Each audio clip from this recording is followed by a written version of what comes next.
Nous voilà arrivés à Fairbanks, la destination pour nous qui sera la plus au nord de l'Alaska. Nous démarrons notre journée par la visite du Museum of the North. À ma grande surprise, moi grand fan de Into the Wild, a une partie dédiée au périple et à l'aventure de Christopher McCandless, le héros et l'aventurier qui a inspiré Into the Wild. Ça aurait été parfait si la visite s'était terminée par une exploration du bus. Le bus a bien été nettoyé de la zone où il était près du parc de Denali, mais est en restauration, donc nous n'avons pas pu le voir.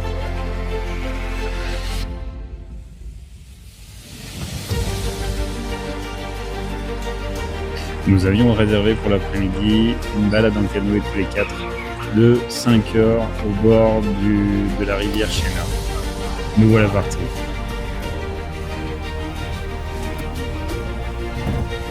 Ce que nous ne savions pas encore, c'est que ces 5 heures de navigation allaient être une des aventures pour le moment les plus périlleuses de notre voyage.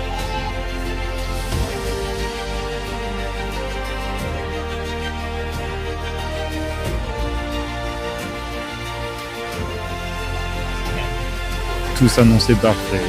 Un peu de pêche sur le parcours pour essayer d'attraper des brochets, un pique-nique au bord de l'eau et un apprentissage de la navigation sur une rivière pour le moins très calme.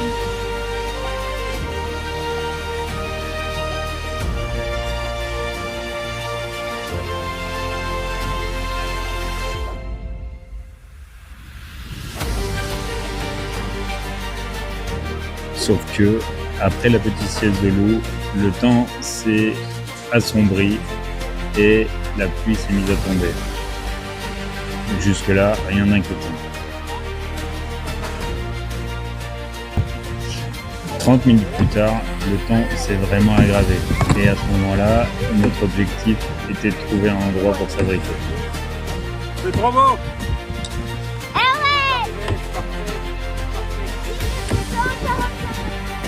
Plus le temps passait, plus la tempête s'aggravait.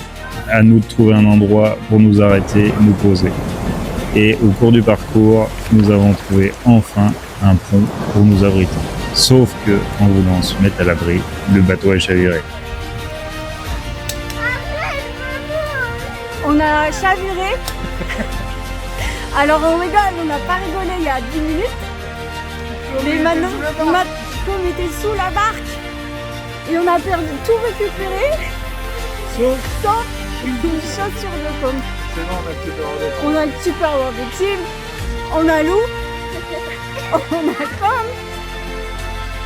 Voilà, on a du coup. Ce qui est bien, c'est que c'est du sable fin. Après quelques minutes à écoper l'eau qui était dans la barque, nous voilà repartis pour encore 2 bonnes heures de navigation entre orage, pluie et vent.